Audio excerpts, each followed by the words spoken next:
Hello everybody, welcome to the way of solution. 10th June 2026 এর আজকের গুরুত্বপূর্ণ current affairs এবং নিউজ নিয়ে আলোচনা হবে। সমস্ত স্টুডেন্টস পর্বটিতে যুক্ত হওয়ার সাথে সাথে লাইক করো। আজকের পর্বে আমরা কি কি প্রশ্ন উত্তর পাচ্ছি সেটার দিকে একবার দ্রুত আমরা চোখ বুলিয়ে নেব। চাকরি পরীক্ষার জন্য যারা বাড়িতে বসে প্রস্তুতি নিতে চাও, অবশ্যই TWS একাডেমি অ্যাপ নিজের সাথে রাখো। ডাউনলোড করো TWS একাডেমি অ্যাপ। সেখানে ডাউনলোড করলে তোমরা আমাদের ব্যাচে অ্যাডমিশন নিতে পারবে। সম্প্রতিকালে একটা নতুন ব্যাচ লঞ্চ হয়েছে কেপি মেন্স এবং ডব্লিউপি তে জন্য একটা ব্যাচ। যারা কেপি মেন্স এবং ডব্লিউপি প্র্যাকটিস করতে চাও, তোমাদের উভয়ের জন্য একটা প্র্যাকটিস ব্যাচ। যারা আমাদের আগের ব্যাচের স্টুডেন্টস আছো তারা কিন্তু এখানে অনেক ছাড় পাবে। তো অবশ্যই যারা অ্যাডমিশন নিতে চাও আমাদের হেল্পলাইন নাম্বারে কল করে জেনে নিতে পারো এবং নিজে থেকে কিন্তু ভর্তি হতে পারো আমাদের অ্যাপে গিয়ে। সো 12 মাস ভ্যালিডিটির এই ব্যাচে যারা অ্যাডমিশন নিতে চাও অবশ্যই দ্রুত চলে যাও। এখন কিন্তু অফার চলছে, অফারটা বেশি দিন থাকবে বলে আমার মনে হয় না। তো অফারের মধ্যে ভর্তি হওয়ার চেষ্টা করো। চলো আমরা শুরু করি আজকের প্রথম প্রশ্ন দিয়ে। প্রতি বছর বিশ্ব মহাসাগর দিবস পালন করা হয় কবে? বিশ্ব মহাসাগর দিবস জুন মাসে প্রতি বছর পালিত হয়ে থাকে বিশ্ব মহাসাগর দিবস, কিন্তু কোন দিনটাতে? সঠিক উত্তর আছে বি তে, অপশন বি তে 8ই জুন। দেখো, world ocean day is observe annually on June 8। প্রতি বছর 8ই জুন বিশ্ব মহাসাগর দিবস পালিত হয়। নেক্সট হচ্ছে, প্রথম যোগাসন চ্যাম্পিয়নশিপে ভারত মোট কতগুলি পদক জিতে শীর্ষস্থান অধিকার করেছে? যোগাসন চ্যাম্পিয়নশিপ যেটা প্রথমবারের জন্য ফার্স্ট টাইমের জন্য ভারতবর্ষে আয়োজিত হচ্ছে, এই বছরে এটা আয়োজিত হয়েছে ফার্স্ট টাইমের জন্য। অ্যান্ড আমরা কারেন্ট অ্যাফেয়ার্সেই করেছি, এটার আয়োজক ছিল আহমেদাবাদ। তো গুজরাটের আহমেদাবাদ শহরে প্রথমবারের জন্য আয়োজিত হচ্ছে বিশ্ব যোগাসন চ্যাম্পিয়নশিপ। সেই চ্যাম্পিয়নশিপটাতে ভারত সবচেয়ে বেশি পদক জিতেছে এবং শীর্ষস্থান অধিকার করেছে। কতটা পদক? 114টি পদক জিতেছে। হোস্টস India completed a clean sweep at inaugural world Yogasana championship 2026। 2026 সালের যে ওয়ার্ল্ড যোগাসনা বা যোগাসন চ্যাম্পিয়নশিপ সেটা প্রথমবারের জন্য আয়োজিত হলো। তো সেই উদ্বোধনী চ্যাম্পিয়নশিপে, যোগাসন চ্যাম্পিয়নশিপে ভারত কিন্তু একছত্র আধিপত্য দেখিয়ে সবচেয়ে বেশি পদক জেতার রেকর্ড গড়েছে। কতগুলি? ফিনিশিং উইথ 114, 114টি মেডেল ভারত সেখানে জিতেছে, ইনক্লুডিং 102, 102টি gold medal at the EKA arena in Ahmedabad on Monday. So EKA arena বলে যে এরিনা বা স্টেডিয়াম যাই বলো, সেখানে কিন্তু এটা অনুষ্ঠিত হয়েছে, যেটা গুজরাটের আহমেদাবাদে অবস্থিত। অ্যান্ড সেখানে ভারত জিতেছে 114টা পদক, যার মধ্যে 102টি গোল্ড মেডেল। নেক্সট হচ্ছে, এটা সাম্প্রতিক রিপোর্ট অনুযায়ী ভারতের কোন রাজ্যের বিপর্যয় মোকাবিলা মডেলটি ব্রিক্স ফোরামে আন্তর্জাতিক স্বীকৃতি লাভ করেছে? ব্রিক্স ফোরামে আন্তর্জাতিক স্বীকৃতি লাভ করেছে কোন মডেলটি? ব্রিক্সের এই বছরে সভাপতিত্ব করছে ভারত। ভারতের বিভিন্ন শহরে আমরা দেখব ব্রিক্সের বিভিন্ন অনুষ্ঠান আয়োজিত হচ্ছে। কোথাও ব্রিক্স এম্পাওয়ারমেন্ট কমিটির বৈঠক, কোথাও ব্রিক্স ডিজাস্টার ম্যানেজমেন্ট কমিটির বৈঠক, কোথাও ব্রিক্স ফরেন মিনিস্ট্রির বৈঠক। বিভিন্ন জায়গাতে আমরা ব্রিক্সের বিভিন্ন বৈঠক দেখতে পাচ্ছি। তো সম্প্রতি ওড়িশাতে এরকম একটা বৈঠক আয়োজিত হলো এবং সেখানে ডিয়ার স্টুডেন্টস, উত্তরাখণ্ড রাজ্যের ডিজাস্টার ম্যানেজমেন্ট যে মডেলটা আছে সেই মডেলটিকে ব্রিক্স ফোরামে আন্তর্জাতিক স্বীকৃতি দেওয়া হয়েছে। Uttarakhand disaster management model earns global recognition at BRICS forum. ঠিক আছে।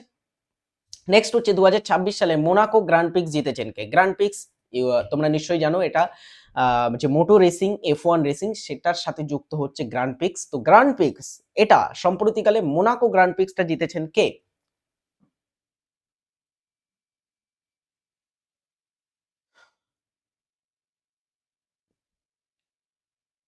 সম্প্রতিকালে মোনাকো গ্র্যান্ড প্রিক্স জিতেছেন কিমি আন্তোনেল্লি। দেখো, Antonelli says cool to win chaotic Monaco Grand Prix.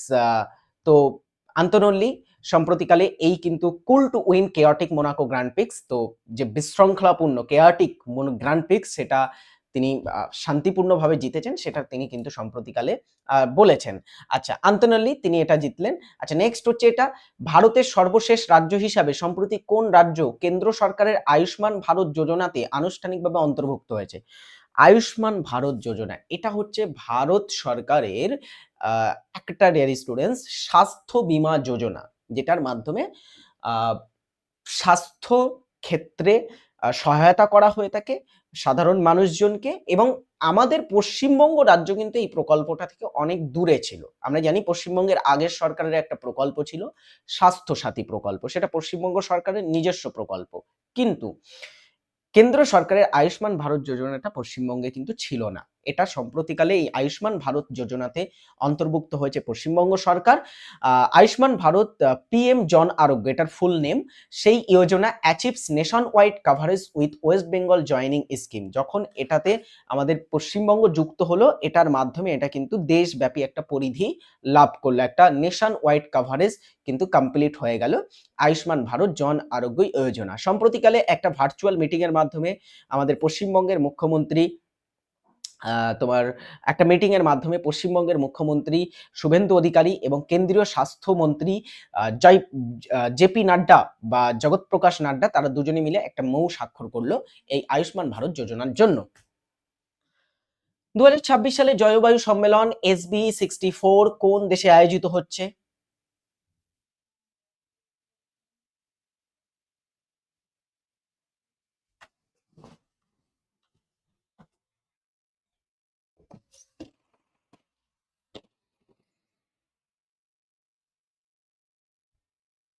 2026 সালের জলবায়ু সম্মেলন SB64 কোন দেশে আয়োজিত হচ্ছে বলো? সঠিক উত্তর হবে এখানে ডিয়ার স্টুডেন্টস জার্মানিতে। দেখো কি বলা হচ্ছে, দ্য বন ক্লাইমেট কনফারেন্স। SB64 এর ফুল ফর্ম কি? দ্য বন ক্লাইমেট কনফারেন্স, ঠিক আছে? SB মানে বুঝতেই পারছো, SB64 এটা কি বলা হয়, take places from June 8 to June 18। 8ই জুন থেকে 18ই জুনের মধ্যে 2026 সালে এটা আয়োজিত হবে at the World Conference Centre Bonn. তো বনে একটা ওয়ার্ল্ড কনফারেন্স সেন্টার আছে, সেখানে এটা আয়োজিত হচ্ছে ইন বন জার্মানি। বনটা কোথায়? জার্মানিতে অবস্থিত একটা শহরের নাম। ওকে, তো সেখানে দ্য বন ক্লাইমেট কনফারেন্স আয়োজিত হচ্ছে জার্মানিতে। নেক্সট,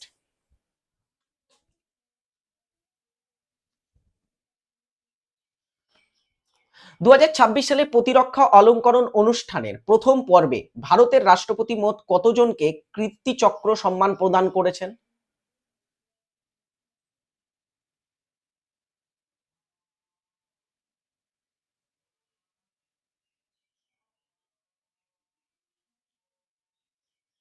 ভারতের রাষ্ট্রপতি মোট কতজনকে কীর্তিচক্র দিয়েছেন? সঠিক উত্তর হচ্ছে 7 জনকে কীর্তিচক্র প্রদান করা হয়েছে। প্রেসিডেন্ট কনফার্স 7 কীর্তিচক্র উইথ 2 পোস্থামাস, মানে 7 জন তোমার সরি 7টা কীর্তিচক্র দেওয়া হয়েছে এবং তা 2টো পোস্থামাস মানে মরণোত্তর কীর্তিচক্রও দেওয়া হয়েছে। কীর্তিচক্র, বীর চক্র, শৌর্য চক্র, এই যে চক্রগুলো আছে এগুলো হচ্ছে আমরা জানি সবই কিন্তু সামরিক সম্মাননা। এই সামরিক সম্মাননাগুলো রাষ্ট্রপতি কিন্তু প্রদান করে, প্রতি বছরেই প্রায় প্রদান করা হয়ে থাকে। বীর চক্র, কীর্তিচক্র, অশোক চক্র, শৌর্য চক্র। অশোক চক্র আমরা জানি এই বছরে পেয়েছেন কে? শুভ্রাংশু শুক্লা পেয়েছেন অশোক চক্র। কিন্তু কীর্তিচক্র কতজন পেয়েছে? 7 জন পেয়েছেন কীর্তিচক্র এবং 2 জন মরণোত্তর কীর্তিচক্র পেয়েছেন। 15 জন বীর চক্র পেয়েছেন, 15 বীর চক্রস অ্যান্ড 3টে পোস্থামাস অর্থাৎ মরণোত্তর। শৌর্য চক্র হচ্ছে 29 জন পেয়েছে, তার মধ্যে একটা কিন্তু আমরা দেখবো কি পোস্থামাস বা মরণোত্তর। আচ্ছা, ডুরিং ডিফেন্স ইনভেস্টিটিউর সেরিমনি, তো যে প্রতিরক্ষা তার সম্মাননা বা ইনভেস্টিটিউর মিন্স হচ্ছে সম্মাননা বা অভিষেক অনুষ্ঠান যেটাকে বলে, অভিষেক সেরিমনি, সেখানে ডেরি স্টুডেন্টস সেটার প্রথম পর্যায়ে 2026-এ এগুলো প্রদান করা হয়েছে। এরপর একটা 2026 সালের উপভোক্তা বিষয়ক মন্ত্রকের কোন বিখ্যাত ডিজিটাল প্ল্যাটফর্মটি national award for e governance 2026 লাভ করেছে?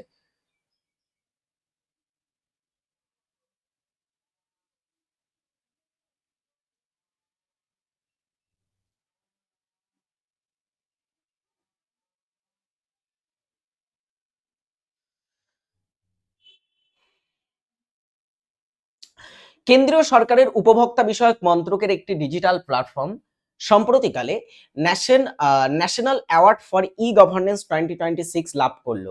সেটি হচ্ছে ই জাগৃতি প্ল্যাটফর্ম। দেখো, department of consumer affairs e Jagriti platform wins national award for e governance 2026। তো 2026 সালের ই গভর্নেন্স অ্যাওয়ার্ড কোনটি পেল? উপভোক্তা বিষয়ক মন্ত্রকের ই জাগৃতি প্ল্যাটফর্ম। নেক্সট হচ্ছে সম্প্রতি লঞ্চ হওয়া ভব্বা প্ল্যাটফর্মটি বা পোর্টালটি ভারতের কোন কেন্দ্রীয় মন্ত্রকের অধীনে চালু করা হয়েছে? সম্প্রতি লঞ্চ হলো, এটা একটা মন্ত্রক লঞ্চ করেছে, একটা মন্ত্রী লঞ্চ করেছে সম্প্রতিকালে ভব্বা বলে একটি পোর্টাল। এই পোর্টালটা লঞ্চ করেছে বাণিজ্য ও শিল্প মন্ত্রক। Union minister of commerce and industry, ভারতবর্ষের বাণিজ্য ও শিল্প বিষয়ক মন্ত্রক শ্রী পীযূষ গোয়েল লঞ্চেস ভব্য পোর্টাল। তো পীযূষ গোয়েল বর্তমানে ভারতবর্ষের বাণিজ্য ও শিল্প মন্ত্রকের দায়িত্বে আছেন, তিনি সম্প্রতিকালে লঞ্চ করলেন ভব্য বলে পোর্টালটা। সম্প্রতি নিকোল পাশিনিয়ান কোন দেশের সংসদীয় নির্বাচনে জয়লাভ করেছেন?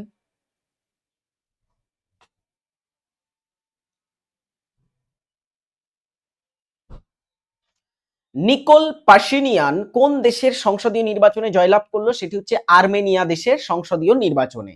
PM Modi congratulates Nikol Pashinyan on victory of Civil Contract Party in Armenian parliamentary election। তো আর্মেনিয়া দেশের সংসদীয় নির্বাচনে সম্প্রতিকালে জয়লাভ করলো সিভিল কন্ট্রাক্ট পার্টির নিকোল পাশিনিয়ান। তো নিকোল পাশিনিয়ানকে সম্প্রতি প্রধানমন্ত্রী নরেন্দ্র মোদী কনগ্রাচুলেট করেছেন বা অভিনন্দন জানিয়েছেন। আচ্ছা, আর্মেনিয়া দেশটা, এদের রাজধানীর নাম হচ্ছে ইয়েরেভান এবং মুদ্রার নাম হচ্ছে আর্মেনিয়ান ড্রাম। আর্মেনিয়া দেশের এটা। চলো, গুরুত্বপূর্ণ জিনিস, গুরুত্বপূর্ণ কারেন্ট অ্যাফেয়ার্স আর চর্চা হলো। এবারে জিকে প্রশ্ন উত্তর দেখবো। WBKP ফাউন্ডেশন ব্যাচ এবং গ্রাম পঞ্চায়েতের ব্যাচে যারা অ্যাডমিশন নাওনি চেক আউট করতে পারো, আমাদের অ্যাপে গিয়ে সেখান থেকে অ্যাডমিশন নিতে পারো। আমরা অলরেডি সেখানে ক্লাস কিন্তু শুরু করে ফেলেছি। ভারতের আত্মা বা soul of the constitution, soul কাকে বলা হয়? সোল অফ ইন্ডিয়া, ভারতের আত্মা কাকে বলা হয়? এক কথায় বলতে গেলে ভারতের সংবিধানের আত্মা। এটা সংবিধান কথাটা উল্লেখ করা উচিত ছিল। ভারতীয় সংবিধানের আত্মা কাকে বলা হয়? সঠিক উত্তর হচ্ছে সংবিধানের প্রস্তাবনাকে সংবিধানের আত্মা বলা হয়ে থাকে। এটা কে বলেছেন? একজন বিখ্যাত ডেয়ার স্টুডেন্টস, বিশেজ্ঞ বিশেষ সরি বিশিষ্ট ব্যক্তি যার নাম হচ্ছে ঠাকুরদাস ভর্গব। ঠাকুরদাস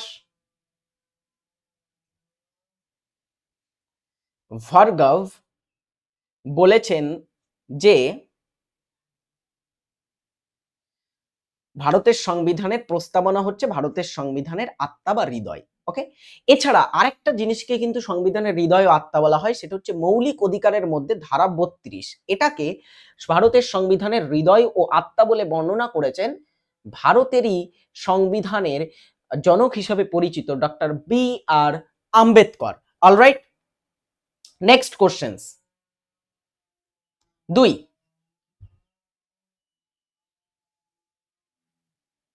বলে ফেলো এটার উত্তর কি হবে? 2 নম্বর প্রশ্নে বলা হচ্ছে এলিসা, ELISA টেস্ট কোন রোগ শনাক্ত করতে ব্যবহৃত হয়?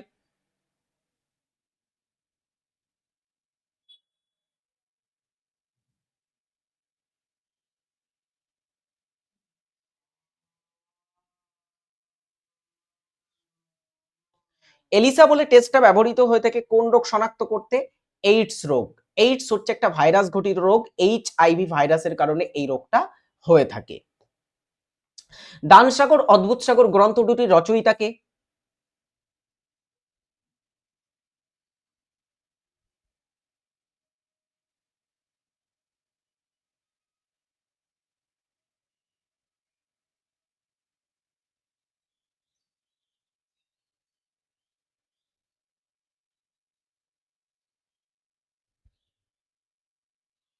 বলো।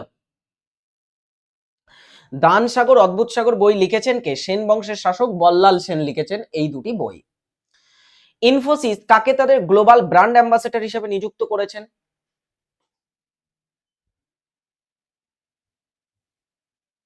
সম্প্রতিকালে ইনফোসিস কাকে তাদের গ্লোবাল মানে বিশ্ব জুড়ে ব্র্যান্ড অ্যাম্বাসেডর হিসেবে নিযুক্ত করলেন? তিনি হলেন লন টেনিস তারকা কার্লোস আলকারাজ। এই কার্লোস আলকারাজ 2024 সালের অস্ট্রেলিয়া ওপেন সিঙ্গেলস জিতেছেন, তাই তো? 2026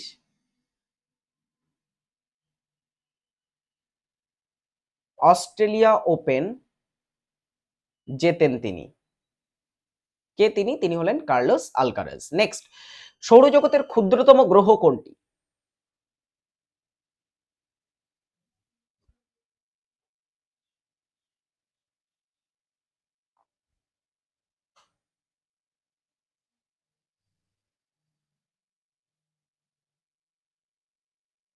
সৌরজগতের সব থেকে ক্ষুদ্রতম গ্রহের নাম হলো বুধ এবং ওটা সূর্যের সবচেয়ে কাছের গ্রহ এবং সব থেকে কম আহ্নিক গতি এবং বার্ষিক গতি হচ্ছে বুধ গ্রহের।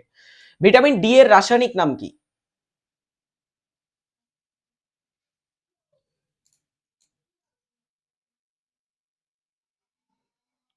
এভরিবডি উত্তর করো এটার। ভিটামিন ডি এর রাসায়নিক নাম কি? ক্যালসিফেরল হচ্ছে ভিটামিন ডি এর রাসায়নিক নাম। রেটিনাল হচ্ছে ভিটামিন এর রাসায়নিক নাম রেটিনাল। অ্যাসকর্বিক অ্যাসিড হচ্ছে ভিটামিন সি এর রাসায়নিক নাম। আর টোকোফেরল হচ্ছে ভিটামিন ই এর রাসায়নিক নাম হচ্ছে টোকোফেরল। আর ক্যালসিফেরল হচ্ছে ভিটামিন ডি এর রাসায়নিক নাম। অটল পেনশন যোজনা বর্তমানে কত সাল পর্যন্ত চালিয়ে যাওয়ার সিদ্ধান্ত নেওয়া হয়েছে?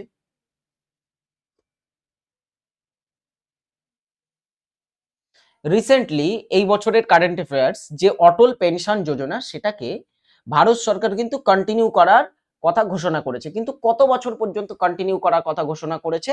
রাইট অ্যান্সার অপশন ডি, 2030-31 সাল পর্যন্ত। লোকসভার প্রথম স্পিকার কে ছিলেন? ভারতবর্ষে প্রথম লোকসভা গঠন হয়েছিল 1952 সালে। তো প্রথম যে লোকসভা গঠন হয় সেই লোকসভার প্রথম স্পিকার পদে কে ছিলেন? লোকসভার প্রথম স্পিকার জি.ভি. মাভালঙ্কর। নেক্সট, 3 ফরম্যাট মিলিয়ে আন্তর্জাতিক ক্রিকেটের দ্বিতীয় সর্বোচ্চ রান সংগ্রাহক হলেন কে? সবচেয়ে বেশি আন্তর্জাতিক ক্রিকেটে রান আছে কার? সচিন টেন্ডুলকারের। সচিনের। সচিনের পরে দ্বিতীয় ব্যক্তি হিসাবে 3টে ফরম্যাট ওডিআই, টেস্ট এবং টি20 মিলে, সচিন কিন্তু টি20 খেলেনি। সচিনের 2টো ফরম্যাট মিলে সবচেয়ে বেশি রান আছে, বা ওয়ার্ল্ডের মধ্যে সবথেকে বেশি আন্তর্জাতিক রান সচিন টেন্ডুলকারের আছে। বাট সেকেন্ড সবথেকে হাইয়েস্ট রান স্কোরার যিনি 3টে ফরম্যাট মিলে, তিনি হলেন বিরাট কোহলি। ভারতের সর্বাপেক্ষা প্রাচীন পর্বতমালা কোনটি?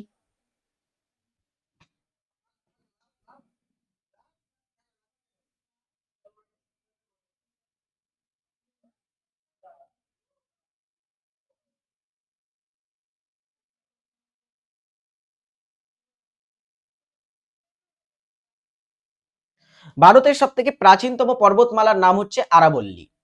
চলো এটা বাড়ির কাজ দিয়ে রাখবো। ভারতের সংবিধানের কত নম্বর ধারায় অস্পৃশ্যতা দূরীকরণের কথা বলা হয়েছে? কমেন্ট বক্সে সকলে এটার উত্তর জানাবে। অনিলা দেবী ছদ্মনামে কে লিখতেন?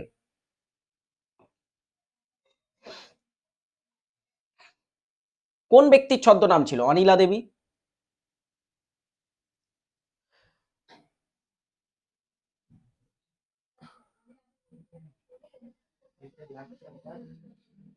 অনিলা দেবী ছদ্মনামে লিখতেন যিনি, তিনি হলেন Sharatchandra Chattopadhyay. Okay, option A is right answer.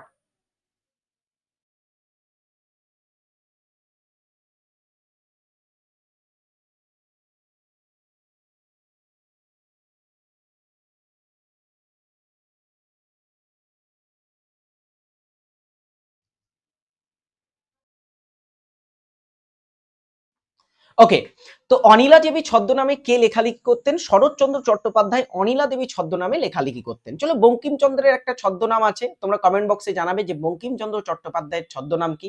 Rabindranath ঠাকুরেরও ছদ্মনাম আছে, আমরা সকলেই জানি ভানু সিংহ বিখ্যাত ছদ্মনামে তিনি লিখতেন, ভানু সিংহ, আন্নাকালী পাকড়াশি এন্ড এক্সেট্রা। তো তোমরা কমেন্ট বক্সে জানাবে বঙ্কিমচন্দ্র চট্টোপাধ্যায়ের ছদ্মনাম কি। সিটি অফ জয় কাকে বলা হয়? সিটি অফ জয় বা আনন্দের শহর, সাথে সাথে সিটি অফ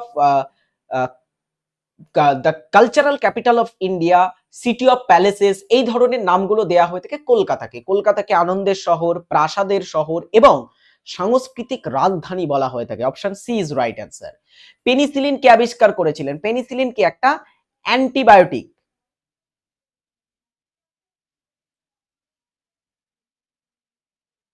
তো অ্যান্টিবায়োটিক পেনিসিলিন কে আবিষ্কার করেন?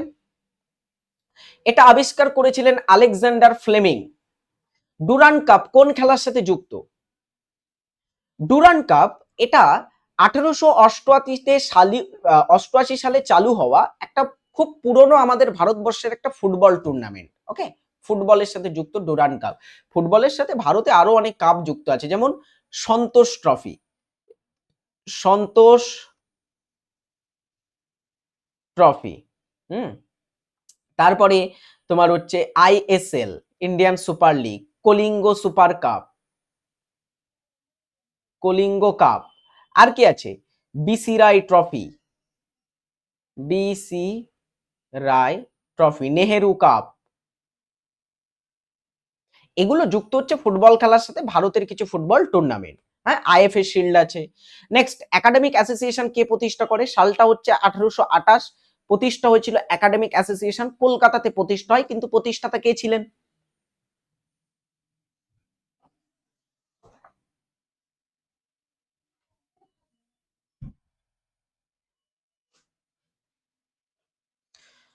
একাডেমিক অ্যাসোসিয়েশনের প্রতিষ্ঠাতা ছিলেন Derozio, Henry Louis Vivian Derozio. ভারতের পঞ্চায়েতি রাজ ব্যবস্থা কততম সংবিধান সংশোধনীর মাধ্যমে কার্যকর হয়?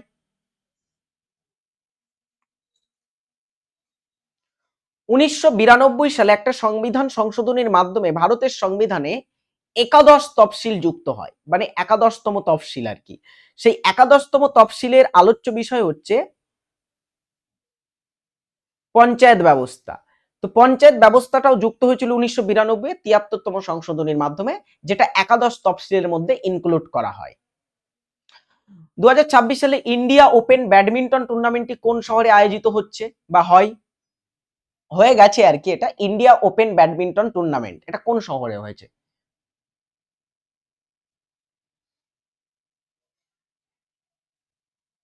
এটা হয়েছে, ভুল আছে, এটা দিল্লিতে হবে। হ্যাঁ, দিল্লিতে।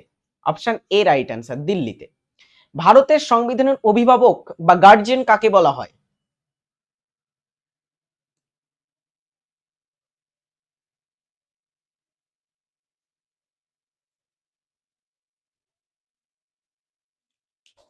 ভারতের সংবিধানের অভিভাবক বলা হয় সুপ্রিম কোর্টকে। 2026 সালে 77তম প্রজাতন্ত্র দিবসে মুখ্য অতিথি কে ছিলেন? দুজন এসেছিলেন মুখ্য অতিথি হিসাবে, একজন হচ্ছে ইউরোপীয় কাউন্সিলের সভাপতি, আরেকজন ইউরোপীয় যে কমিশন আছে, হ্যাঁ, ইইউ, তার কিন্তু একজন সভাপতি। তো অ্যান্তনিও কস্তা এখানে একজন ছিলেন এবং তার সাথে আরো একজন ছিলেন উর্সুলা ভন্ডর, উর্সুলা ভন ডোর। এরা দুজনে এই বছরে আমাদের ভারতবর্ষে প্রজাতন্ত্র দিবসে চিফ গেস্ট ছিলেন। লাস্ট প্রশ্ন, বিশ্ব মেধাস্বত্ব সংস্থা বা ওয়ার্ল্ড ইন্টেলেকচুয়াল প্রপার্টি অর্গানাইজেশন এর সদর দপ্তর কোথায় অবস্থিত? WIPO মানে ওয়ার্ল্ড ইন্টেলেকচুয়াল প্রপার্টি, মেধা সত্ত্ব সংস্থা যেটাকে বলা হচ্ছে, এর সদর দপ্তর আছে জেনেভাতে। জেনেভাটা কোথায় আছে? সুইজারল্যান্ডে। চলো, আজকের ক্লাসটা এখানেই শেষ। কেমন লাগলো ক্লাসটা অবশ্যই কমেন্ট করে জানাবে। আশা করব এই ধরনের কারেন্ট অ্যাফেয়ার্স আমরা যে প্র্যাকটিস করছি এগুলো তোমাদের সমস্ত পরীক্ষার জন্য হেল্পফুল। আমি কিন্তু তোমাদের এরকম ডেইলি কারেন্ট অ্যাফেয়ার্স প্রোভাইড করব। তো অবশ্যই তার জন্য দেখতে হলে চ্যানেলটিকে সাবস্ক্রাইব করে রাখতে হবে। ভালো থাকবে সকলে, টাটা, বাই।